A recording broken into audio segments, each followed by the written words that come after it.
Et donc c'est parti. Nous sommes sur la malédiction de l'épouvanteur, chapitre 2, enfin tome 2, qui s'appelle justement la malédiction de l'épouvanteur, de Joseph Delany et Delaney, je sais pas comment on prononce. Chapitre 2, le passé de l'épouvanteur. 2 jours plus tard, j'étais de retour à Chipenden.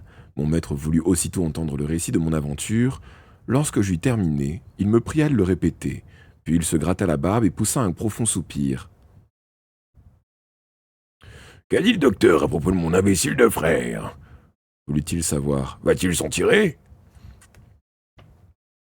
Il a déclaré que le pire était passé, mais qu'il était encore trop tôt pour se prononcer. L'épouvanteur opina du chef l'air pensif. Ma foi, petit, tu t'es bien débrouillé, Déclara-t-il. On ne pouvait pas mieux faire. Va te promener, je te donne ta journée. Mais que ça ne te monte pas la tête, hein. Après une bonne nuit de sommeil, on reprendra nos exercices habituels. La routine quotidienne te remettra de ses émotions. Le lendemain, il me fit travailler 2 fois plus dur que d'ordinaire. Les leçons recommencèrent dès l'aube, agrémentées de ce qu'il appelait la pratique. Car même si j'avais déjà entravé un véritable éventreur, il exigea que je continue de m'exercer à creuser des fosses. « Oh, il le faut vraiment ?» demandai-je d'un ton las. L'épouvanteur me fixa d'un regard si méprisant que je baissai les yeux, mal à l'aise. « Et coucou Denis, comment vas-tu ?»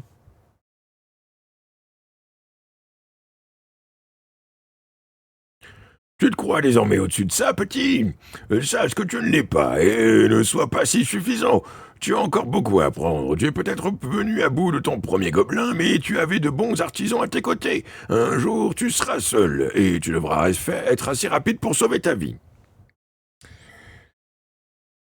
Après avoir creusé une fosse et l'avoir enduite du mélange de colle, de sel et de limaille de fer, je dus de nouveau descendre l'assiette pas à pas au fond sans renverser une seule goutte de son contenu. Comme il s'agissait d'un exercice, c'était de l'eau, pas du sang. Mais l'épouvanteur, qui faisait toujours preuve du plus grand sérieux, se montrait contrarié si je ne réussissais pas à chaque tentative. Ce jour-là, il put être satisfait. Je fus habile à l'entraînement, accomplissant la manœuvre avec succès 10 fois de suite. Malgré cela, mon maître ne m'accorda pas un mot de félicitation, ce qui me dépita quelque peu.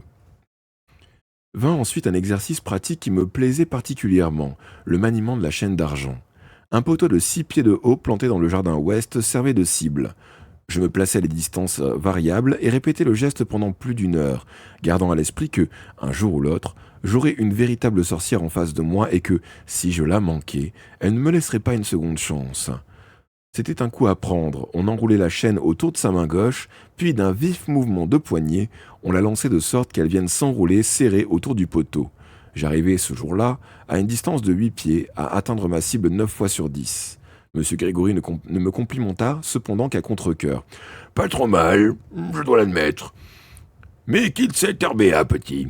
Une sorcière en chair et en os te fera pas la faveur de rester immobile en attendant que tu lances ta chaîne.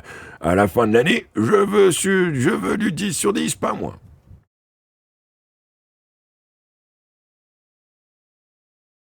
C'est gentil, merci Denis. Cela me froissa plus que je ne saurais le dire. J'avais travaillé dur et nettement progressé. De plus, j'avais entravé un gobelin sans l'aide de l'épouvanteur. Je me demandais s'il avait été meilleur que moi, au temps où il était lui-même apprenti. L'après-midi, mon maître me laissa travailler seul dans sa bibliothèque. Je lus, notai les informations dans mon cahier. Toutefois, il ne m'autorisait que certains livres. Il était très strict à ce sujet. C'était ma première année d'apprentissage et mon principal sujet d'étude restait les gobelins. Pourtant, quand il était occupé ailleurs, je ne pouvais m'empêcher de jeter un coup d'œil sur d'autres ouvrages. Ce jour-là, après avoir suffisamment étudié les gobelins, je m'approchai de 3 longs rayonnages près de la fenêtre et m'emparai d'un des gros volumes à reliure de cuir rangés tout en haut de la dernière étagère. C'étaient des journaux tenus par des épouvanteurs précédents, certains datant de plusieurs centaines d'années, chacun d'eux couvrait une période de 5 ans. Je savais exactement ce que je cherchais. Je choisis l'un des premiers cahiers de notes de mon maître, curieux d'apprendre comment il travaillait quand il était encore un jeune homme et s'il s'en tirait mieux que moi. Il avait été prêtre avant de commencer sa formation d'épouvanteur. Il était donc plutôt âgé pour un apprenti. Je sélectionnai quelques pages au hasard et me mis à lire, Bien sûr, je reconnaissais son écriture, mais quelqu'un d'autre découvrant cet extrait n'aurait pu deviner qu'il était de sa main. L'épouvanteur parle avec l'accent typique du comté, sur un ton direct et dépourvu de ce que mon père appelle des mines et des airs. C'était fort différent quand il écrivait. Les nombreux ouvrages qu'il avait étudiés semblaient avoir modifié sa façon de s'exprimer. Moi, j'écris comme je parle. Si mon père avait l'occasion de lire mes notes, il serait fier et se dirait que je suis toujours son fils. Ce que je lis d'abord était proche des écrits récents de l'épouvanteur, sauf qu'il y avait beaucoup de fautes. Selon son habitude, il était très franc, expliquant chacune de ses erreurs. Il me répétait souvent... Mais... Il me répétait souvent combien il était important de noter les moindres détails, car on apprenait beaucoup de ses expériences.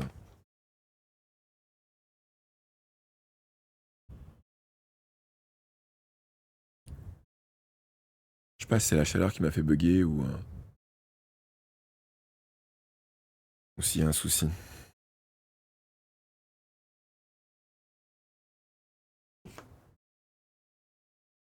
Marquer une courte pause pour voir.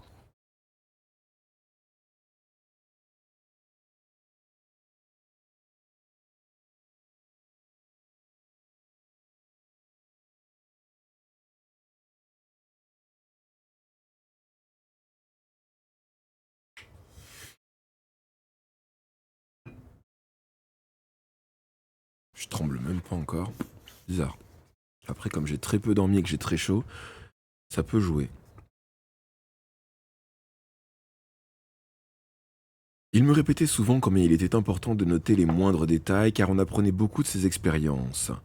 Il racontait par exemple que, une semaine durant, il avait passé des heures et des heures à s'entraîner avec l'assiette à pas et que son maître avait piqué une colère parce qu'il ne réussissait que 8 fois sur 10. Cela me réconforta. Puis je tombai sur un passage qui me revigora tout à fait. L'épouvanteur n'avait entravé son premier gobelin qu'après 18 mois d'apprentissage. Qui plus est, ce n'était qu'un gobelin velu, pas un dangereux éventreur. Ce fut ce que je trouvais de mieux pour me remonter le moral. Malgré tout, il était clair que l'épouvanteur avait été un bon apprenti, sérieux et travailleur. Je feuilletai ensuite rapidement des pages ne décrivant que la routine quotidienne, jusqu'à ce que j'arrive au moment où mon maître était devenu épouvanteur et avait commencé à travailler seul. Je savais, je savais assez et m'apprêtais à fermer le livre lorsqu'une ligne attira mon regard. J'en savais assez, pardon. Et m'apprêtais à fermer le livre lorsqu'une ligne attira mon regard. Je revins au début du chapitre pour être sûr, et voici ce que je découvris.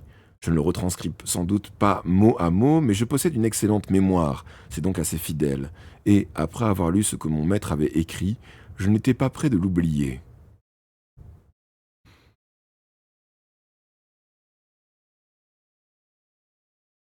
Sacré texte. À la fin de l'automne, je me suis rendu au nord du comté. On m'appelait là-bas pour m'occuper d'un non-humain, une créature qui répandait la terreur dans le pays depuis trop longtemps. Bien des familles avaient eu à souffrir de sa cruauté, il y avait eu des morts, des gens mutilés. J'arrivais dans la forêt au crépuscule. Toutes les feuilles étaient tombées et pourrissaient sur le sol. J'aperçus une tour évoquant le bras noir d'un démon levé vers le ciel. On avait vu une petite fille faire les signes depuis l'unique fenêtre, appelant désespérément à l'aide. La créature s'était emparée d'elle et l'avait emprisonnée derrière ses murs de pierre humide, usant d'elle comme d'un jouet. Je commençai par allumer un feu et restai un moment assis à contempler les flammes, tâchant de rassembler mon courage. Je sortis de mon sac ma pierre à aiguiser et affûtai ma lame jusqu'à ce que mon doigt saignât un rien qu'en touchant le fil. Enfin, à minuit, j'allai jusqu'à la tour et frappai à la porte avec mon bâton en manière de défi. La créature sortit, rugissant de rage et brandissant un gros gourdin. C'était un être immonde, vêtu de peau de bête, puant le sang et la graisse animale. Il m'attaqua avec furie. Je reculai d'abord, attendant de moment propice, mais il se jeta sur moi. Je tirai alors ma lame et l'abattis de toutes mes forces sur sa tête, et il tomba à mes pieds comme une pierre, mort. Je n'avais nul regret de lui avoir ôté la vie, car il aurait continué à tuer et tuer encore, sans se rassasier de meurtre. C'est alors que la fille m'appela. Sa douce voix de sirène m'attira vers l'escalier de pierre. Je la trouvai dans la plus haute pièce, étendue sur une paillasse et entravée par une chaîne d'argent. Une peau de lait, de longs cheveux blonds, jamais mes yeux ne s'étaient posés sur une femme aussi belle. Elle me dit s'appeler Meg et me supplia de la délivrer. Elle était si persuasive que ma raison vacilla et que le monde se mit à tanguer autour de moi. À peine l'avais-je libérée de la chaîne qu'elle appuya avec fougue ses lèvres sur les miennes, et son baiser était d'une telle douceur que je crus défaillir dans ses bras. Les rayons du soleil qui passaient par la fenêtre me ranimèrent, et je la vis clairement pour la première fois. C'était une sorcière Lamia, qui portait la marque du serpent. Si son visage était une grande beauté, son dos était recouvert d'écailles vertes et jaunes. Rendu fou de colère par sa fourberie, je la ligotai de nouveau avec la chaîne et l'emmenai à Chipenden pour la mettre dans une fosse. Lorsque je la détachai, elle se débattit avec rage et je ne la maîtrisai qu'à grande peine. Je dus la traîner par les cheveux entre les arbres, tandis qu'elle fulminait et hurlait en réveillait les morts. Il pleuvait fort, et elle glissait sur l'herbe mouillée, mais je continuai de la traîner, bien que ses bras et ses jambes nues fussent griffés par les ronces. C'était cruel, pourtant il le fallait. Coucou Patatouf, comment vas-tu? Cependant, quand je voulus la faire basculer dans la fosse, elle s'accrocha à mes genoux et se mit à sangloter pitoyablement. Je restai indécis un long moment, plein d'angoisse, près de tomber moi-même dans la fosse, jusqu'à ce que je prenne décision, conscient que j'aurais sans doute à la regretter. Je l'aidai à se redresser, l'enveloppai de mes bras, et tous deux nous sanglotâmes. Comment aurais-je pu l'enfermer dans ce trou, alors que je la comprenais à présent? Je l'aimais plus que mon âme. Je lui demandai pardon et nous partîmes ensemble, main dans la main, loin de la fosse. De cette rencontre, il me reste une chaîne en argent d'argent, un instrument de grand prix que je n'aurais pu acquérir qu'après de longs mois de dur labeur. Ce que j'ai perdu, ou perdrai peut-être, je n'ose l'imaginer. La beauté est une chose redoutable. Elle lie un homme plus sûrement qu'une chaîne d'argent n'entrave une sorcière.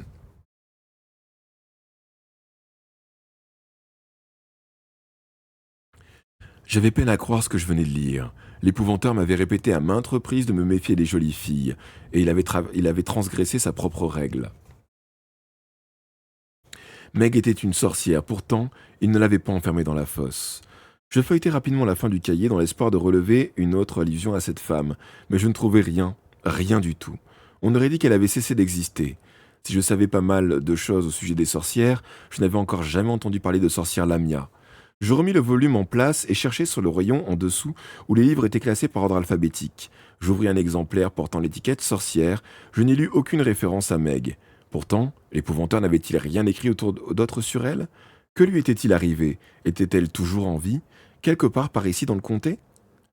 Poussé par la curiosité, je tirai un gros volume de l'étagère. Il s'intitulait Le bestiaire et répertoriait toutes les espèces de créatures, sorcières comprises. Je tombais enfin sur le chapitre qui m'intéressait. Les sorcières Lamia.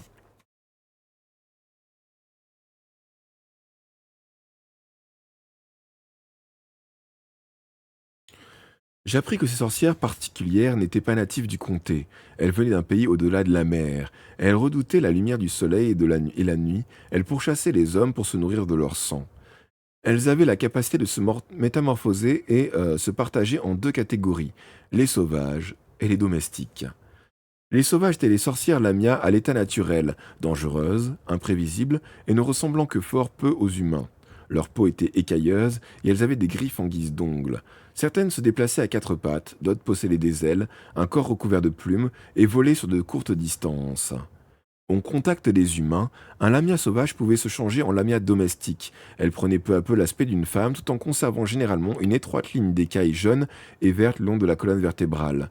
Des lamias domestiques avaient parfois été amenées à adopter les croyances des humains. Elles cessaient alors d'être des pernicieuses et devenaient des bénévolentes, s'appliquant à faire le bien. Peut-être que Meg était-elle une bénévolente? Peut-être l'épouvanteur avait-il eu raison de pas l'enfermer dans la fosse. Je m'aperçus soudain qu'il était tard et je quittai la bibliothèque en courant pour prendre ma leçon, encore tout étourdi par ces révélations.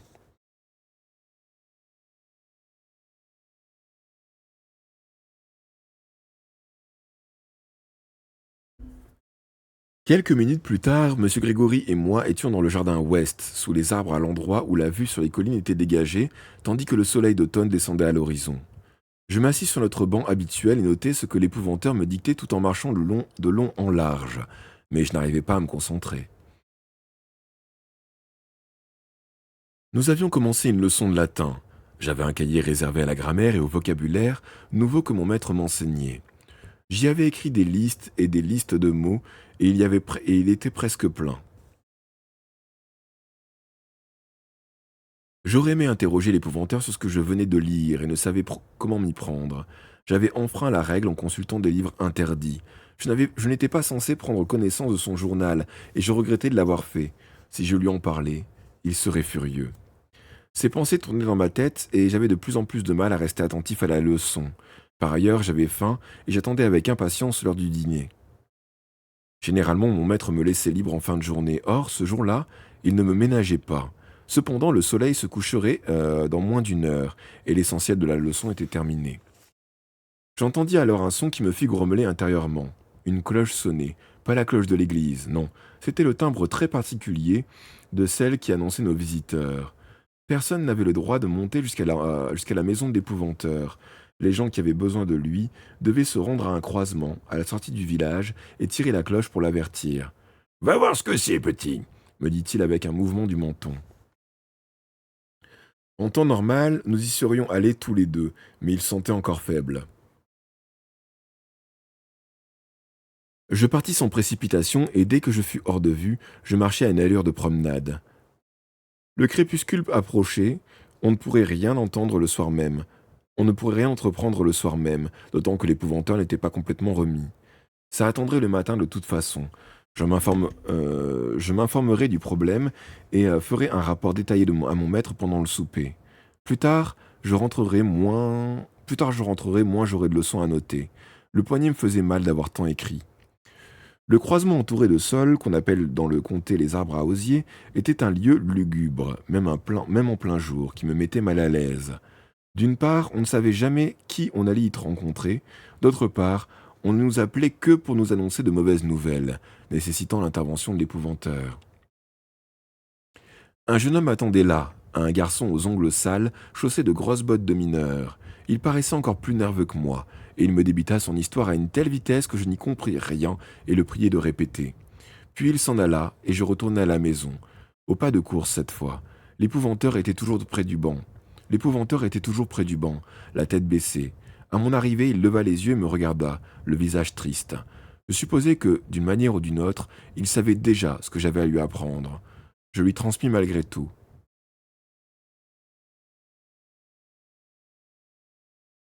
J'ai une mauvaise nouvelle de Horchaud, annonçai-je, hors d'haleine. Je suis désolé, c'est à propos de votre frère. Le docteur n'a pas pu le sauver. Il est mort hier, juste avant l'aube. L'enterrement aura lieu vendredi matin. Mon maître poussa un profond soupir et resta muet plusieurs minutes. Embarrassé, je me taisais moi aussi. Je me taisais aussi. Que pouvait-il éprouver? Il ne s'était pas parlé depuis 40 ans, mais le prêtre était son frère, et il avait sûrement de bons souvenirs de lui, du temps où ils étaient enfants, avant leur querelle. Au bout d'un moment, il soupira de nouveau, puis il déclara. Viens, petit, autant dîner de bonne heure. Nous mangeâmes en silence. L'épouvanteur touchait à peine à la nourriture. Était-ce à cause de la mort de son frère ou parce qu'il n'avait pas retrouvé l'appétit depuis sa maladie? D'habitude, il lâchait au moins quelques mots, ne serait-ce que pour me demander comment je trouvais le repas. C'était une sorte de rituel car nous devions féliciter le gobelin domestique pour s'occuper de la cuisine, sinon il boudait. Ne pas s'exclamer que le dîner était délicieux, c'était s'assurer d'avoir du bacon brûlé au petit déjeuner. C'est vraiment un excellent ragoût, dis-je enfin. Voilà longtemps que j'en ai pas mangé d'aussi bon. La plupart du temps, le gobelin était invisible, mais il prenait parfois l'apparence d'un gros chat roux. Lorsqu'il était content, il se frottait contre mes jambes sous la table. Ce soir-là, je perçus à peine un léger ronronnement. Soit je n'avais pas paru assez convaincu soit il se faisait discret à cause de la mauvaise nouvelle. L'épouvanteur repoussa soudain son assiette et se gratta la barbe. Nous allons à Prieston, lâcha-t-il brusquement. Nous partirons demain à la première heure. Preston? Je n'en croyais pas mes oreilles. Mon maître évitait cette ville comme la peste. Il m'avait confié un jour qu'il ne mettrait plus les pieds. Il m'avait confié un jour qu'il n'y mettrait plus les pieds. Il ne m'avait pas dit pourquoi, et je ne l'avais pas interrogé, car lorsqu'il ne voulait pas donner d'explication, on le devinait fort bien. Ce jour-là, alors que nous étions à un jet de pierre de la côte, et nous apprêtions à franchir la rivière Ribble, je ne sais pas comment la prononcer, la haine de l'épouvanteur pour la cité ne nous avait pas facilité la tâche. Au lieu de traverser le pont de Prieston, nous avions fait un détour de plusieurs lieues pour emprunter un autre pont. Pourquoi chuchotai-je, tant je craignais que cette question le mette en colère. Je croyais que nous irions à Orchaud pour l'enterrement. Nous allons à l'enterrement, petit, me répondit-il d'un ton patient. Mon idiot de frère était en poste à Orchaud, mais il était prêtre. Quand un prêtre du comté meurt, on transporte son corps à Prieston, et le service funèbre est célébré à la cathédrale. Puis la dépouille mortelle est enterrée dans le cimetière attenant. Aussi irons-nous là-bas lui rendre les derniers hommages. Ce n'est pas la seule raison. J'ai un travail à terminer dans cette ville maudite. Prends ton cahier, petit. Ouvre là une nouvelle page et inscris ce titre. Je n'avais pas fini mon ragoût, j'obéis cependant sur le champ. Quand il avait prononcé les mots « un travail à terminer », j'avais deviné qu'il ne s'agissait pas d'une tâche d'épouvanteur. Je tirai donc ma bouteille d'encre de ma poche et la posai sur la table à côté de mon assiette. Une angoisse me prit soudain. Est-ce cet éventreur que j'ai entravé? Il s'est échappé? Nous n'avions pas le temps de creuser jusqu'à 9 pieds. Est-ce lui qui est à Prieston? Non, mon garçon, tu as fait ce qu'il fallait. C'est une créature bien plus dangereuse. Je l'ai affrontée il y a 20 ans. J'y ai mis le meilleur de moi-même, et j'ai dû ensuite garder le lit pendant près de 6 mois. J'ai manqué d'en mourir. Je ne suis pas retourné là-bas depuis cette époque. Puisque nous sommes obligés de nous y rendre, autant terminer le travail. Ce n'est pas un quelconque éventreur qui hante cette cité maudite. C'est un esprit ancien et particulièrement maléfique, appelé le Fléau. Il est le seul de son espèce.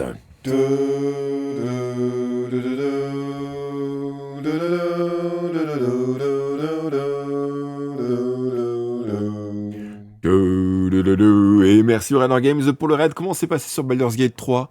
T'arrives à ne pas lâcher, enfin à rester loin du jeu ou pas du tout? C'est plusieurs jours que je te vois jouer dessus. Bienvenue en tout cas. Liane. Ah bah, du coup, je me retrouve avec de moins en moins de chaînes, moi. Qu'est-ce que c'est que ce travail?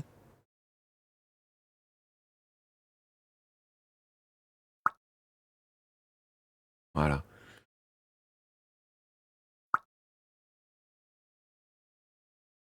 T'as bien raison. Non, mais on sait jamais, peut-être que t'aurais pu avoir envie de varier, ou ce genre de choses, tu vois. Mais bon, je reconnais que les jeux d'addiction, c'est quelquefois compliqué. Donc, coucou Moliator, coucou Meijin J, vous arrivez sur un stream lecture, l'objectif est que je m'entraîne à lire. Le fait est que j'adorais lire quand j'étais petit, mais j'ai commencé à faire des crises d'épilepsie en lisant, et je suis épileptique à la lecture.